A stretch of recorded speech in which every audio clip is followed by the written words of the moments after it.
Hey guys, we've got news on Global for August 25th.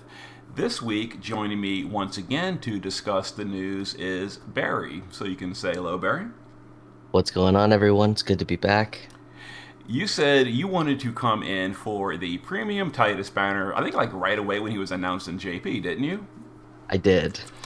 Well, he is finally here. So we've got the new Guardian Tidus, Besaid, Mage Lulu, and everyone's favorite, Wakka has been awakened to neovisions. So it's a premium unit, and Lulu is a regular unit, and Wakka's the free unit. So how deep are you going on this banner, Barry? Okay, so initially I was all in EX3, let's go. And as it became more and more obvious, and then was ultimately nailed in the coffin the other night, with Tidus's STMR not working on morale scaling LBs, I almost don't see a reason to pull it all. Okay. Um, I personally am going to be using probably all of my tickets that I currently have, which is not a huge amount. I've got like 50-ish since the last time I used them all. I'm going to try to get him for his STMR, but like you mentioned, because they decided to exclude morale LBs, um, the like list of units that even want his STMR is really small. That being said, there are a few units that really, really want it that we are still using today. So, it's still got value, but True, a lot it smaller does. value than it did in JP, I think. Agreed. I mean, his card is still fantastic, don't get me wrong, especially if you like Really? this kind of thing. I Really? like it a lot because it's I, not series locked. okay, I'm surprised to hear you say that because I was ready to like trash talk this card. But okay, we're gonna talk about the card in a minute. And we're gonna see why you say that and why I say this. Sure. But okay, Sure. okay. But anyway, like I mentioned, Tidus is premium, very standard premium step up. I would assume same as all the rest of them. He's not going to have the usual bundles. You've got to do. He's has no shards in the shop, all that kind of goodness. Lulu, on the other hand, is a regular summon. This banner has no like unique perks. It does have the usual free stuff along the way, but nothing like a card or an armory ticket or anything like that. So there it is. But as far as the units themselves, so this one is a trance shift. You can only shift with a cooldown, which is a little bit of an irritation right here. 2-turn cooldown to Brave Shift because he has a modifier boost in his shift form, and it can definitely be a little wonky when you're using him for a trial. For Dark Visions, obviously, it doesn't matter at all. But I can tell you from experience, trying to use him on a trial fight and doing his max LB is clunky. But That sounds about right. tell me about the rest of the unit, Barry. So I have a big soft spot for Tidus in particular. Final Fantasy X was my first Final Fantasy. And then when I first started playing FFBE, the original Tidus was my very first 5-star that dropped. Like true 5-star base. We're not talking the rainbow drop, Warrior of Light or anything. Um, and then when we got the true double hand fixed dice meta and enhancements to quick hit, I was a devout and vehement quick hit chain main. And so even now when people talk about it being hard to chain manually anything that isn't Oriole Ray, I kind of chuckle because clearly you didn't try to manually chain quick hit frames in 2017, but I digress. So the unit itself, I mean, it's fantastic. He's a good unit by the metrics, but he's it's premium. It's a JP unit. It won't really do a ton for you in Clash of Wills. It's great for DV, but if they're gonna keep doing small changes that they have to apologize for, I mean, it's so disheartening. I know, like I wish he was getting some like upgrades or changes. They actually said in the most recent live stream that they're going to consider adjusting future JP units for Clash of Wills. Whether they do or don't is up in the air. Obviously, it's not happening yet because Tidus is getting no changes at all.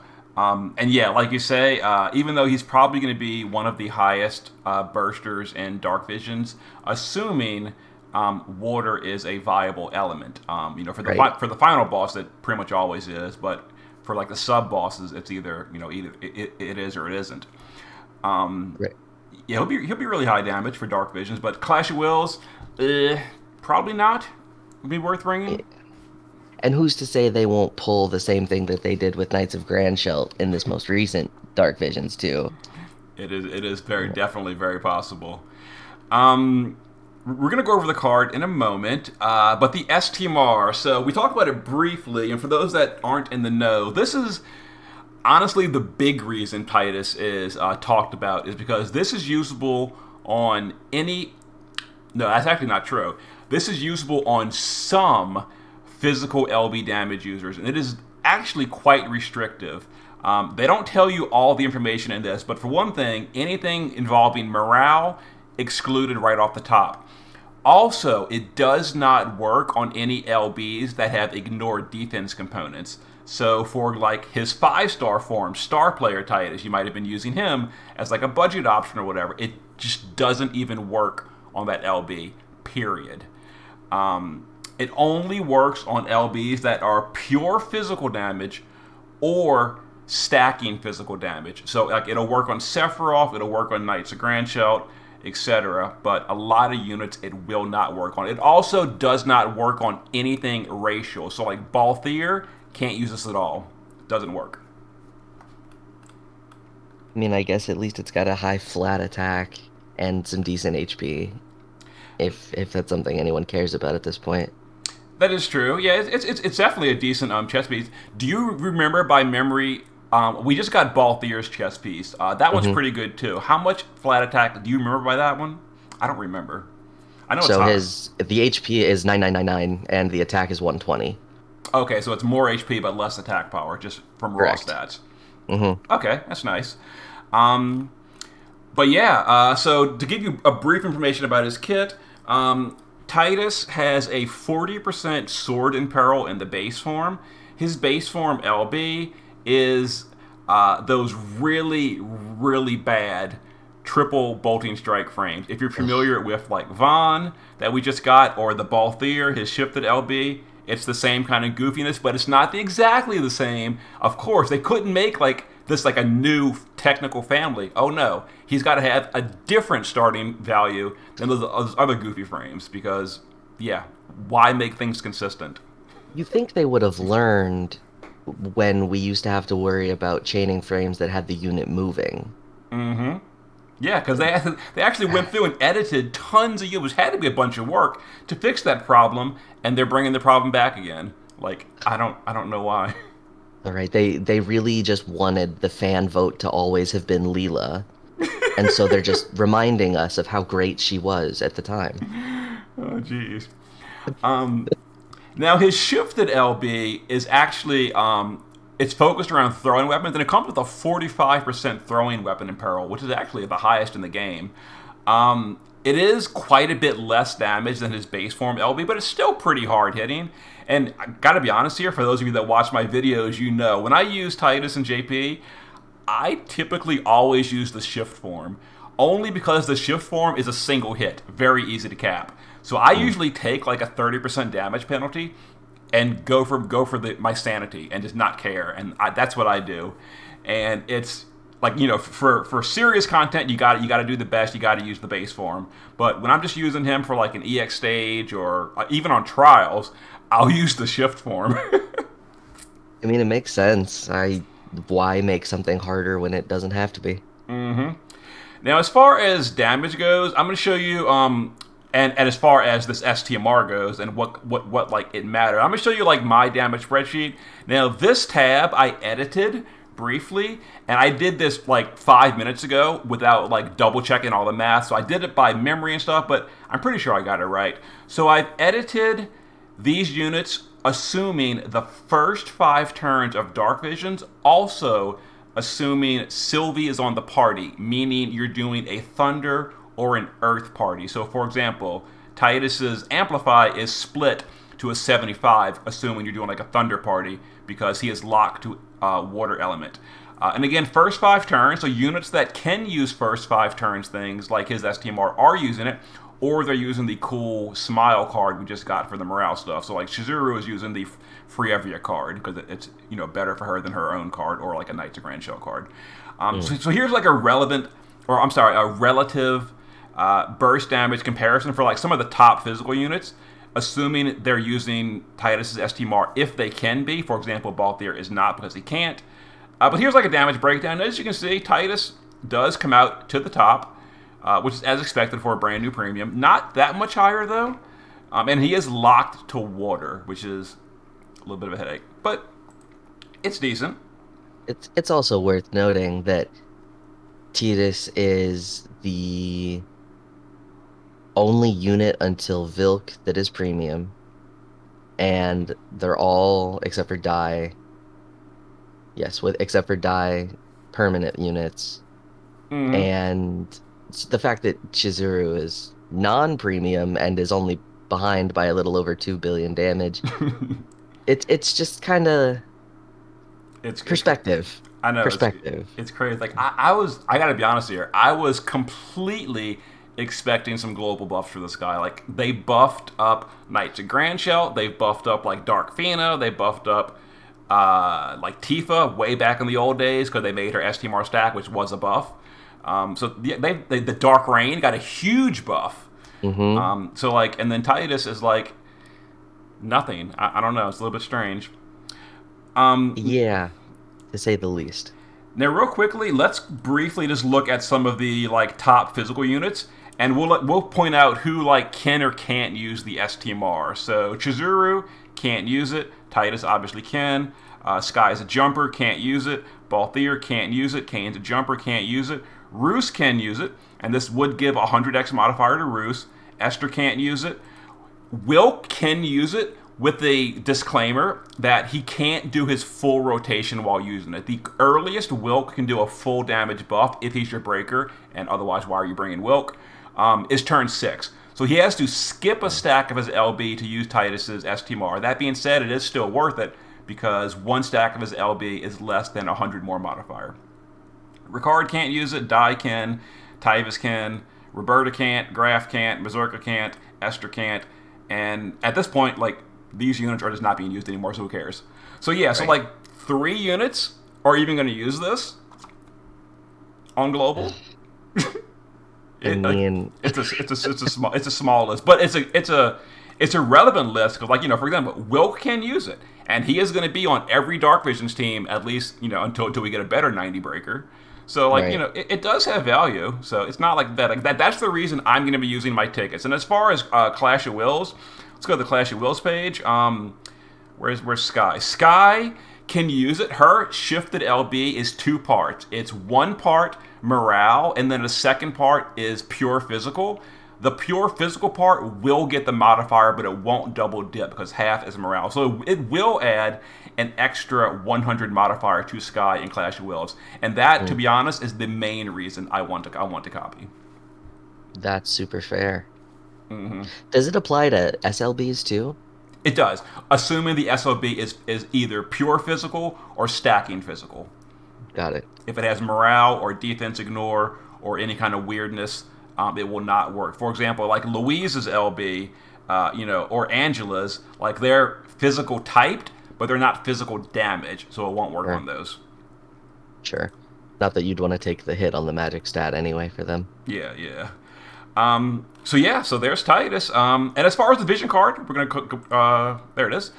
So the Vision card, you get him only at EX3. It is a premium card. It's 150 base stat, which is really high. 300 flat, 50 LB damage, and then basically the Magister's effect. Chain cap up by 1x.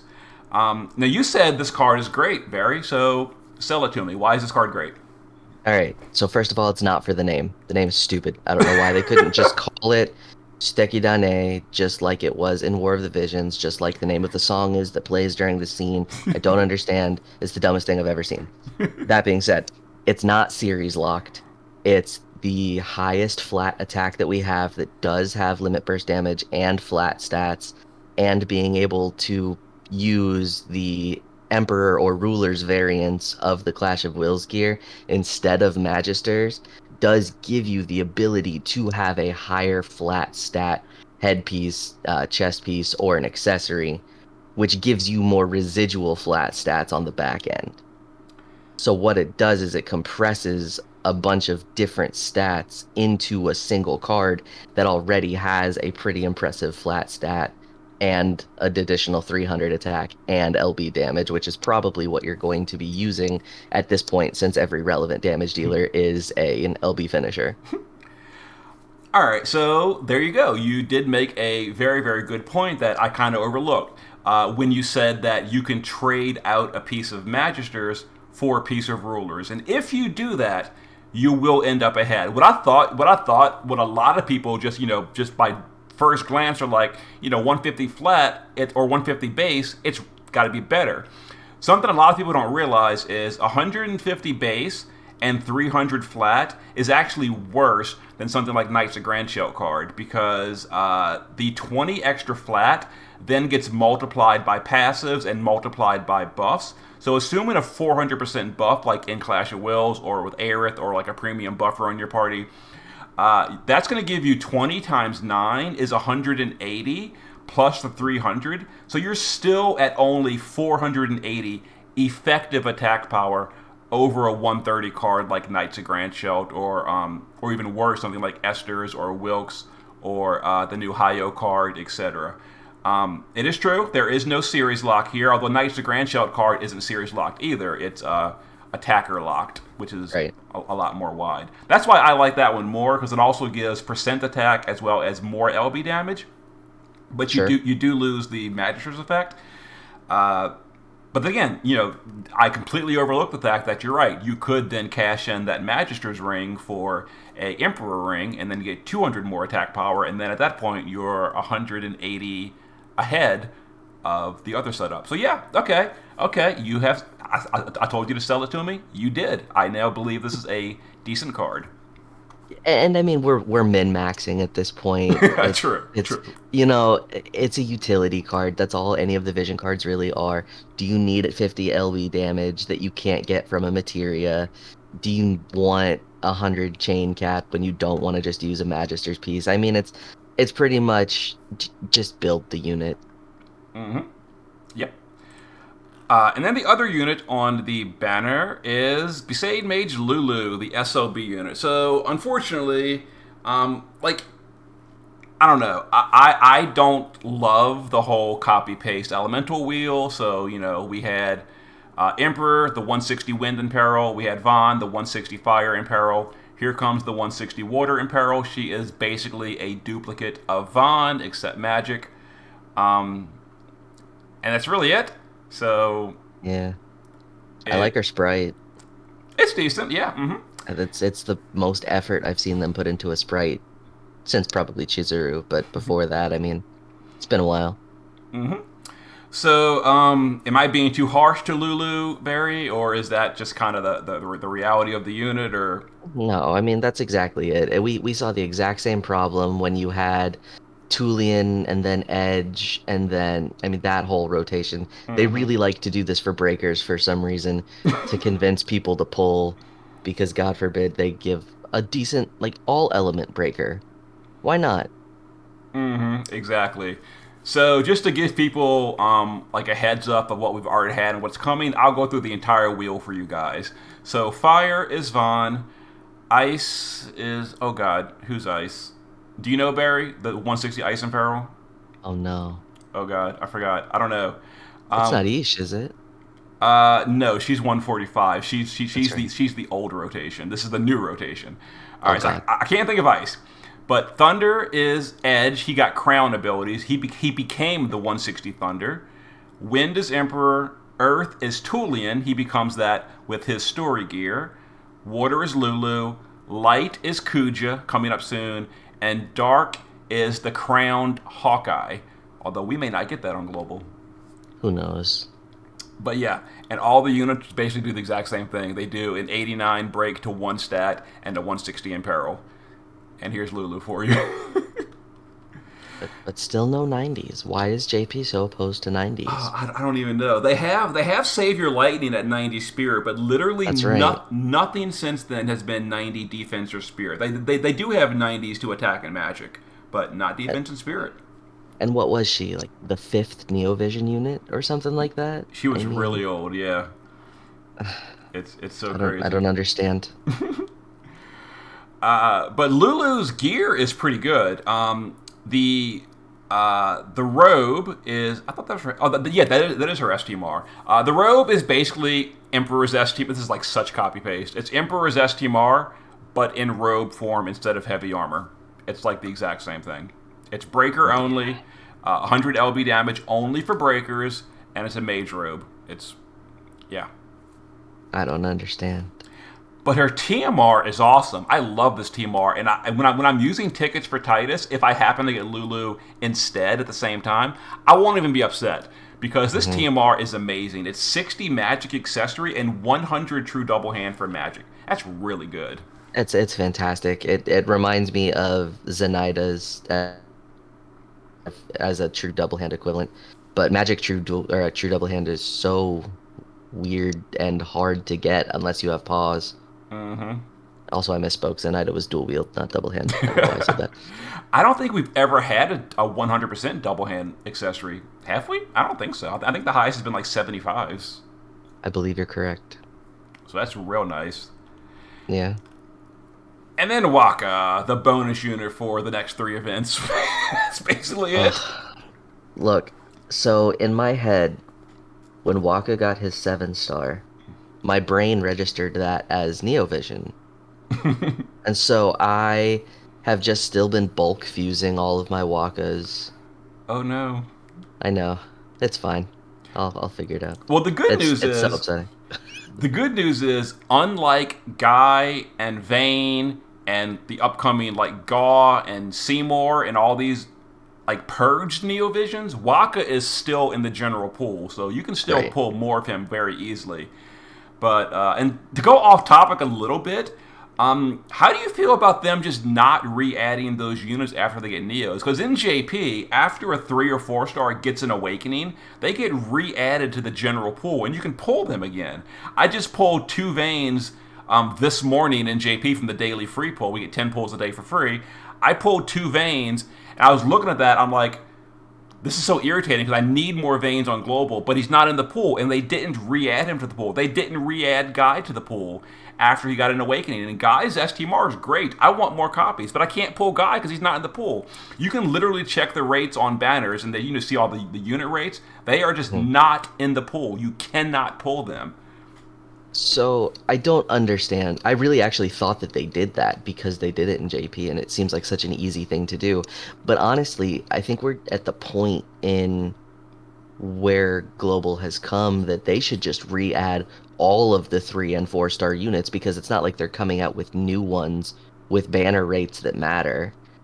So I would see nothing wrong with them giving us back the old 3 and 4 star units so that it's not like ripping teeth out to pull some of these units who might have otherwise pretty good TMRs that you just can't get outside of the EX pool, where what they really need to be thinning down at this point is the Neovisions pool, because if I pull another Noctis or Zidane, or at this point, I mean, even Mermaid Freezy is killing me, but that's, newer, so whatever. I just don't understand why 3 and 4 star units don't matter anymore. Put them back in the pool. Let us see something different than 8 Murphys in the same pool. And give us those units again. Because, I mean, you Silger's protection in the general pool. Oh, yeah. I've been asking for this for quite a while. They have still not done it. So, hopefully, another person asking, please, Gumi, take notice and add these units back to the pool. But yeah, and as far as Wakka, he's just in my opinion, a worse version of Avalanche Jesse. Obviously higher stats because Neovision's awakening now, but yeah, like Jessie does the similar thing to him. She breaks like AOE, defensive spirit, and all in peril. Wakka does the same thing. The reason I say worse is because Jessie can entrust, Wakka can't. Other than that, like that's kind of all he does. Okay, he actually does have a 360 LB versus birds, the racial LBs, and I guess I don't know. 360 feels really low these days, but technically it's there for birds. I don't know. He's got terrible stats. You're not going to use Wakka. Let's be honest here. No. He's a bonus unit for the next event. Also, he's going to be a bonus unit for the raid. He's going to be a bonus unit for the Vision World coming later. So don't sell your Wakkas. Fuse him, level him up, use him as a bonus unit, and enjoy. Oh, and I will point out his Stmr, the world champion, the two-hander. I'm going to show you in a minute, but it gets upgraded from the event, and this is actually Neovision's Tidus's best in slot for his shift form. Like I said, the shift form is based around throwing weapons. Yeah, this is actually his best in slot, the best two-handed thrower in the game. So grab one of those, run it in Item World while it's still open. And I keep jumping over here. And to jump back real quick to the Vision card, for Lulu, it's a generic series-locked mage card. Like, it's not bad, but it's not great either. So it's okay it's on her. Bad. Don't lie. I mean, it is kind of bad if you've got It's like so bad. good options. But yeah, this one's it's not great. At the very least, these series cards are going to 110 stats instead of only 100. But that's still just not great these days. Sure. And I mean, it's a cool scene from the game. Oh, for sure. Yeah, I thought the scene was awesome when they were all like sliding down like the ropes. Like, it was crazy. Absolutely. Although in this card, it looks like Kamari's carrying Lulu. I thought they all slid on the rope. Is that how it was in the scene? I thought they all slid on the rope, including Lulu. I don't remember. I don't remember. It's true. I'm about to go to YouTube later and confirm that. I swear I thought they were all slid the rope. Maybe not. This could be a strong Mandela effect, though. And the event that I kept clicking on during the other parts. So this is a Mog King event. You go in here, you farm it. You're going to get your free Wakka. You're going to get the Neovision's Awakened Tidus. This is not the new Tidus. This is the old one. But you get that. You get some gear. Here's what I was talking about, the upgrade to the throwing weapon. It's a 210 attack power, two-handed thrower. It's got 50 LB damage and some other stuff, some evasion on it. It's got 100 LB damage, I think. No, never mind. It's 50. I was reading it twice. It's just 50 once. But it's a good thrower. It's fine. Definitely. And then the two bonus stages. So the Holy Beast of Yevon Reborn. This was a little tricky because for the Mastery Crown, you've got to kill it in 2 turns. Now, that sounds kind of insane, but honestly, it's not that bad. I did it in JP with Knights of Grandshelt. We've got things like, Esther and all that, or even better, Chizuru is actually amazing turn 1 damage. So it shouldn't be too big of a problem. I'll try to do some guides for that on Thursday. And then the other one is the Defender fight. This is one we get some fragments for like Yuna and stuff. And this is really cool that we're getting free Yuna. We're going to see more about that in a minute. But, yeah, typical EX fights, they're definitely challenging for newer players or people that don't really feel like building a team. You're rolling there with, like, your raid team, and it's like, oh, we're all dead. But if you build a right team, it's fine. Sure. We're also getting 10 free summons per day for, like, 2 months. So this is really cool. This is 10 per day and the 3% Neovisions rate. When I did this in the JP server, like they did the same thing, but I swear to you, the Neovisions rate was not 3% in JP. It couldn't have been, because I got either 0 or maybe 1 Neo the whole time. And everyone kept saying the rates were rigged in JP. But on Global, they're showing us the rate of 3%. So that seems nice. Yeah, I mean, that is surprisingly generous for them. And then they're going to keep adding the new units to the pool. So, if you don't plan to pull for Tidus, just get him in the daily free pull. Of course. And then here's Summoner Yuna is being given away for free. This is the premium Yuna, which is kind of awesome. We're getting 1 copy there. You're going to get 50 fragments on day 10, but also we're going to be getting even more fragments from the, if you see right here, Summoner Yuna fragments from the Machina Protectors fight. So a lot of fragments for Yuna, and then some other random goodies. So, that's pretty cool. Pretty cool. I mean, that's effectively 150 fragments. So now my second Yuna is EX3. Oh, wow. So that's fun. You're gonna have some good bonus on this small event. Especially if I want to spend crowns and actually use the unit. Mm-hmm. She actually does get good. We're going to talk about that in just a second.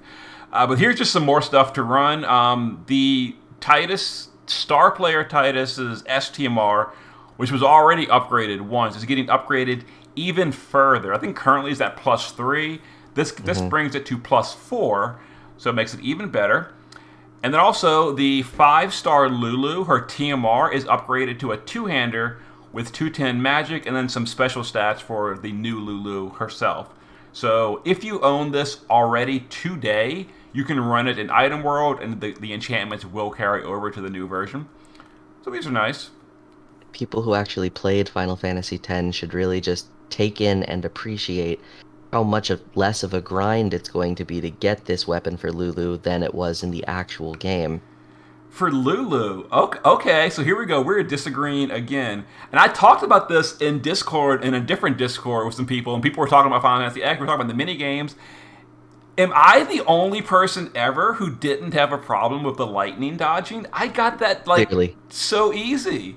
Oh no, you have the patience of a saint. I did not have a problem with lightning dodging. On the other hand, no. I've played through Final Fantasy X 3 different times. I have never beaten the Chocobo race for the Tidus upgrade. I've never done it. I can't do it. I cannot. I hate it. I hate it with everything. I cannot beat that Chocobo race. Oh no. The Chocobo race, that's like 5 attempts tops at this What? point. Oh yeah, no. Oh god. The lightning, it's just the amount of time that it takes and the patience and the focus. And man, I have other stuff to do. I don't want to listen to that Thunder Plains theme, which is fine, but it still gives me flashbacks, no pun intended, of that terrible quote unquote mini game. That then, if you change screens, the counter resets. So you don't even know if you did it until you run up to the chest and found out you just did 199. It's definitely. But let's just agree that neither one of these games were as bad as Kimari's Butterfly game. Oh yeah, not even close. Which of course was the original Final Fantasy X FFBE event, and I kinda miss it. And the last thing for this week is crowns and free upgrades for both Yuna and Auron. And these are actually pretty good. Yes. So Yuna gets more passive stats, more, for evocation stuff. She gets 2,000 flat spirit. Those are the crown abilities. So, and also, her fields get stronger. No one really ever uses the other two fields. I don't even know what they are, like a Shearer field or something. All we ever use it for is the Anima field. But the Anima field goes to 50% Dark Amplify. That is really good. It is. And then 2,000 Spirit. Also, she gets 50 more LB damage, and she gets the 6 times chain cap by default. Don't gotta waste any slots to do that. So she becomes pretty good. Also, this is not. I think this happens during the Vision World, so it's about a week or two away. But her STMR gets upgraded, and for those that have Yuna, you know that her STMR gives a modifier boost to evocation to all evokers on the party. Currently, it's 30x. During the Vision World, it goes to 80x. So that is a really big boost for evokers, especially for Yuna herself. Is that permanent? The upgrade is not. You have to play the Vision World. So for players that miss the Vision World, that's a big sad face. You just missed your next Reflect Ring or whatever. Oh, don't do that. So yeah, definitely play the Vision World and upgrade the STMR because it is a temporary upgrade. But I mean, once you upgrade, it's permanent from that point forward. Got it. And then real quickly, I'll jump over here just for some damage calculations. This is Yuna, a build I did. And because the builder's not updated, I did it by hand, so this may not be the perfect best build for her. But so here is her upgraded with the Stmr upgrade. I upgraded all the evokers for Yuna's new Stmr. But yeah, Yuna burst really hard. Now this is evocation damage, so it's without killers. But basically, Yuna, by calculations, will burst about as hard as the new Olive will at 450 killer, or meaning Olive with a 150 killer buff. Will burst about as hard as the new Olive. So that's Wow. pretty decent for Yuna. That is substantial. Yeah, it's really nice. So I'm still torn though, and again, maybe we're coming back to some Mandela effect, but did they not tell us that we were going to potentially need to use crowns and mystery crystals for intrinsics at some point? They absolutely did, yes, and that's been like talked about in Discord. But yeah, people have even brought up the anniversary live stream and like time stamped it and replayed it. They absolutely said that mastery crowns and all that are going to be used for intrinsic abilities, but they have said nothing else about that since the anniversary stream. I have to, at least until they give me a reason not to, take them at their word for this. Because like these upgrades look great, and I mean I'd love to be able to have, even though I have all of it EX3, Yuna be relevant in some way, and like Auron's not bad at all either. But the cost in crowns to do them seems substantially high when we have no idea what the cost is going to be to make some of these intrinsics. And I mean, just look at what they did with Starlight Elena alone. Mm-hmm. The viability that they give much older units that are much more accessible to some. And Sky. Is it worth Sky exactly? Oliveira. I mean, yeah. Yeah, really, except for Mazurka, but we don't need to talk about her.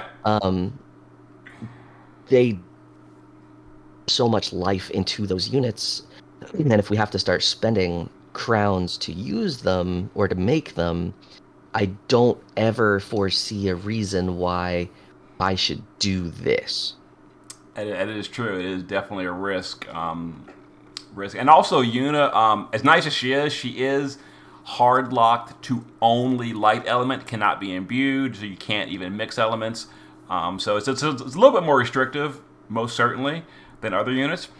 On the other hand, we've got Auron, who also got crowns and free upgrades.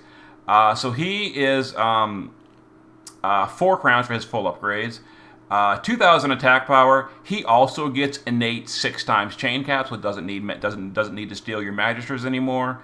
Chain speed. His normal attack gets changed to a permanent 50x modifier boost for his LB, which basically brings his LB to a baseline of 400x before things like Tidus and all that, which is pretty good. And then for free, he gets Omni Killer, which helps him gearing because SLB unit. Right. But on top of that, he also gets a bunch of other killers on top of the Omni Killer. So some of these he caps just like by default. He's just like naturally 300, done. And then this was kind of hilarious. So the premium neovision Auron never had breaks in his kit, even though like that was his whole thing in Final Fantasy X. Well, they're finally fixing that, I guess. Isn't that only like an 80%? I think it's an 80, either 82 or 80. Yeah, it's really low. It's like 82 or 83. It's pretty terrible. How generous. You're never going to use it, but it's just so funny that they're finally like, whoops, we forgot about break on Auron, the classic breaker of Final Fantasy X. If it was a preemptive full breakdown, that would be nice, but let's be honest. Mm-hmm. Yeah.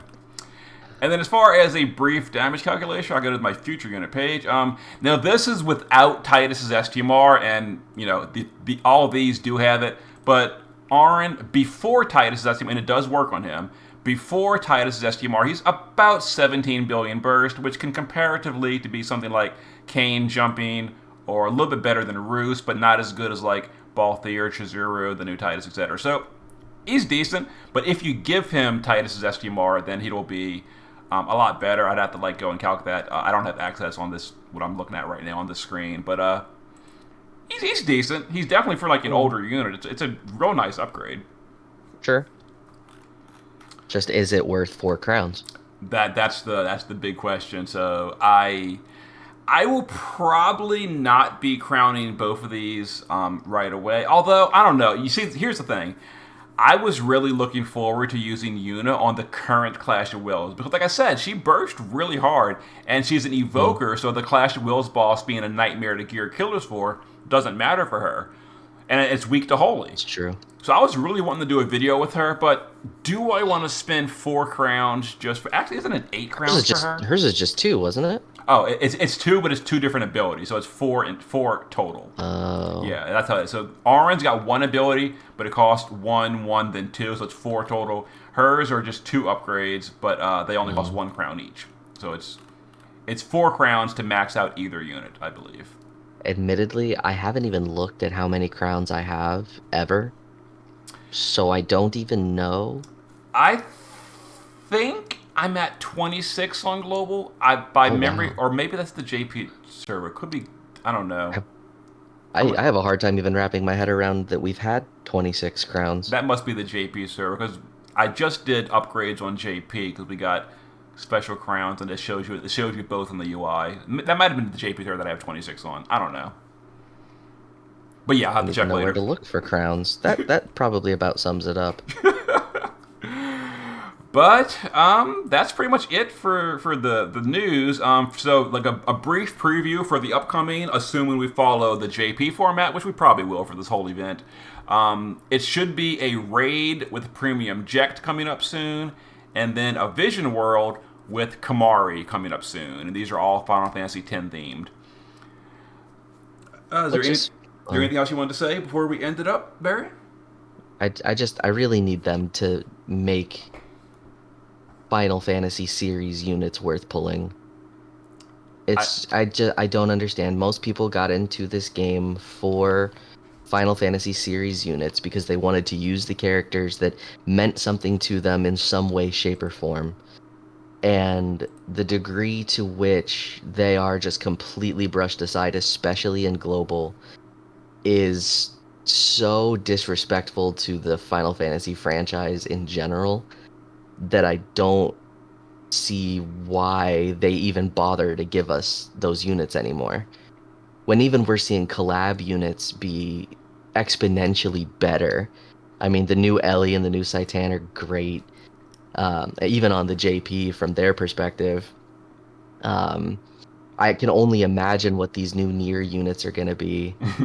I mean, and then you get all the global originals or global exclusives that, at least in the global version, because of Clash of Wills, that's half of the relevant content that we have that Final Fantasy series units are completely irrelevant for, except for that one time you bring Celeste. I And it doesn't make sense. So if they're still really just considering making these Final Fantasy series units global viable, then they're completely missing, if nothing else, opportunity to generate more revenue, which has to be good for the game in the long term. Yeah, I completely agree. I did enjoy Final Fantasy X. It's not like my favorite or whatever, but I certainly enjoyed it. And it does really suck that, Tidus is like a good burster for DV in one single element, super specialized, has all kind of major flaws, and they're not fixing any of it. And then, like on a more personal level for me, like the upcoming Final Fantasy IX event, which is due in like a month and a half. We're getting neovision's Kuja, and when I heard the news for that, like I was so psyched. And then like I see his kit, and he's like, oh, he's just like the next step on the breaker, merry-go-round. He's the light version. It was so Right. disappointing. It was so disappointing. And then Dagger is just a slightly better upgraded Yuna or not. Mm-hmm. I Yeah, That's the reason why most of us came to this game. I know And not it's. to say that there's anything wrong with the FFBE units, because like they're cool when they actually give us lore for them, and that's a conversation in and of itself. Um, but that's not why the majority of us are here. And then you see the fanfare when you get the 18th iteration of Cloud come out in JP, who's premium and, super damage for like 10 minutes and then immediately replaced by a non Final Fantasy series unit. I don't get it. Figure Yeah, it out, Gumi. makes no sense to me either. But all right, thanks again for joining me, Barry. Final Fantasy X. Oh boy. All right, so I will see you guys on Thursday. Later. Take care, guys.